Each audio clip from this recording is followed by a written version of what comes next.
ইরানে কয়েক সপ্তাহ হামলার প্রস্তুতি নিচ্ছে যুক্তরাষ্ট্রের সেনাবাহিনী। প্রেসিডেন্ট ডোনাল্ড ট্রাম্প নির্দেশ দিলেই দীর্ঘস্থায়ী সামরিক অভিযান চালানো হতে পারে, এমনটাই জানিয়েছে বার্তা সংস্থা রয়টার্স। শনিবার 2 মার্কিন কর্মকর্তার বরাতে প্রকাশিত প্রতিবেদনে বলা হয়, সম্ভাব্য সংঘাত আগের যে কোনো সময়ের তুলনায় আরও গুরুতর হতে পারে। যদিও বিষয়টি অত্যন্ত স্পর্শকাতর হওয়ায় সংশ্লিষ্ট কর্মকর্তারা নাম প্রকাশে অনিচ্ছুক ছিলেন। এদিকে কূটনৈতিক তৎপরতাও চলছে সমানতালে। আগামী মঙ্গলবার সুইজারল্যান্ডের জেনেভা শহরে ইরানের প্রতিনিধিদের সঙ্গে বৈঠকে বসবেন ট্রাম্পের বিশেষ দূত স্টিভ উইটকফ ও জার্ড ক্রোসনার। আলোচনায় মধ্যস্থকারী হিসেবে থাকবেন ওমানের প্রতিনিধিরা। অন্যদিকে মার্কিন পররাষ্ট্রমন্ত্রী মার্কো রুবিও সতর্ক করে বলেছেন, ইরানের সঙ্গে চুক্তি করা সহজ হবে না, তবে ট্রাম্প প্রশাসন একটি সমঝোতায় পৌঁছাতে আগ্রহী।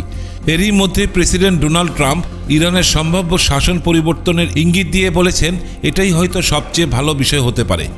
মধ্যপ্রাচ্যের চাপ বাড়াতে অঞ্চলটিতে দ্বিতীয় বিমানবাহী রণতরী পাঠিয়েছে পেন্টাগন। হাফিজুর রহমান, আয়না টেলিভিশন।